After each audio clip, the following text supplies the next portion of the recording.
Yes, ready. 100 watts per minute. Quote. Start.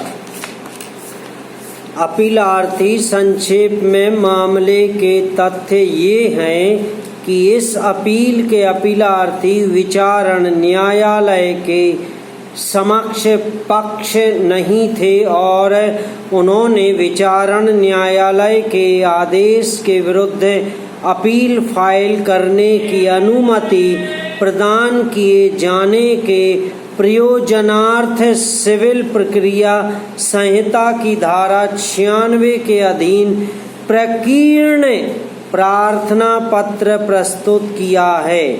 विचारण न्यायालय द्वारा पारित निर्णय व डिक्री जिसके अंतर्गत प्रतिवादी संख्या 1 द्वारा जारी आदेश जिसे अपीलार्थी की ओर से संबंधित विभाग में प्रस्तुत प्रार्थना पत्र स्वीकार किए जाने के परिणाम स्वरूप जारी किया गया था के अपास्त होने से अपीलार्थी के अधिकार प्रभावित हुए।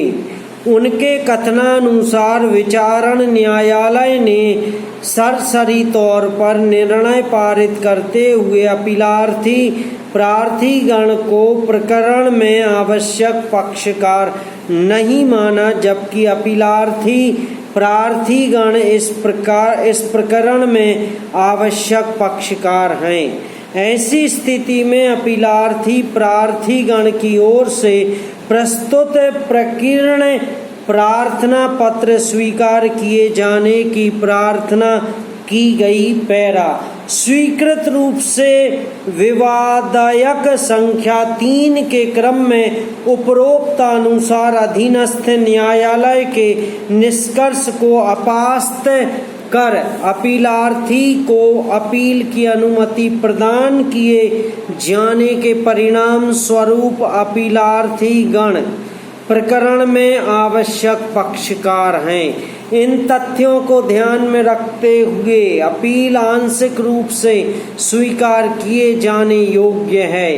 परिणामतः अपीलार्थीगण प्रार्थीगण की ओर से प्रस्तुत अपील आंशिक रूप से स्वीकार की जाती है और विवादायक संख्या 3 पर अधीनस्थ न्यायालय के निष्कर्ष को उपरोक्तानुसार विवेचन की रोशनी में अपास्त करते हुए तारीख 2 जून 2022 के आक्षेपित निर्णय व डिक्री अपास्त किए जाते हैं तथा अपीलार्थीगण प्रार्थीगण को अधीनस्थ न्यायालय में प्रस्तुत मूल वाद में प्रतिवादी संख्या 6 व 7 के रूप में संयोजित प्रतिस्थापित किए जाने का निर्देश दिया जाता है। अतः तदनुसार वादी अधीनस्थ न्यायालय में संशोधित वाद पत्र प्रस्तुत करे। तत्पश्चात अधीनस्थ न्यायालय अनावश्यक एवं बिना किसी उचित कारण के स्थगन दिए मूल वाद का यथासंभव शीघ्रातिशीघ्र निस्तारण करे। उपरोक्तानुसार निष्कर्ष की रोशनी में प्रार्थनी श्रीमती शालिनी की ओर से सील प्रक्रिया के आदेश 1 नियम के तहत प्रस्तुत 2022 का विविध प्रार्थना पत्र संख्या 437 इस निर्देश के साथ निस्तारित किया जाता है कि अधीनस्थ न्यायालय में प्रार्थनी की ओर से इस आशय का प्रार्थना पत्र प्रस्तुत होने पर अधीनस्थ न्यायालय इस ओर से प्रभावित हुए बिना प्रार्थना पत्र को स्वतंत्र रूप से निस्तारित करने को स्वतंत्र है। पैरा अधीनस्थ न्यायालय अपर जिला न्यायाधीश क्रम 8 जयपुर महानगर द्वारा 2003 की दीवानी मूल वाद संख्या 156 में तारीख 2 जून 2022 को पारित निर्णय एवं डिक्री जिसके तहत प्रतिवादी संख्या 1 राज्य सरकार द्वारा जारी निर्णय तारीख 30 मई 2022 अवैध व प्रभाव शून्य किया गया से व्यथित होकर अपीलार्थी प्रार्थीगण की ओर से यह अपील प्रस्तुत की गई है। पैरा, चूंकि अधीनस्थ न्यायालय में प्रस्तुत वाद में अपीलार्थीगण प्रार्थीगण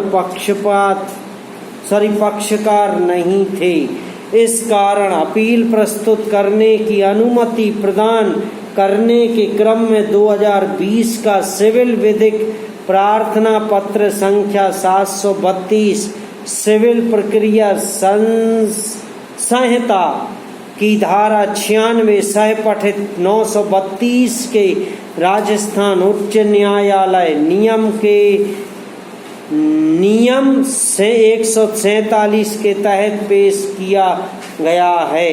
इसके अतिरिक्त अपील देरी से प्रस्तुत करने के क्रम में मियाद अधिनियम की धारा 5 के तहत 2022 का प्रार्थना पत्र संख्या 532 भी पेश किया गया है। समाप्त।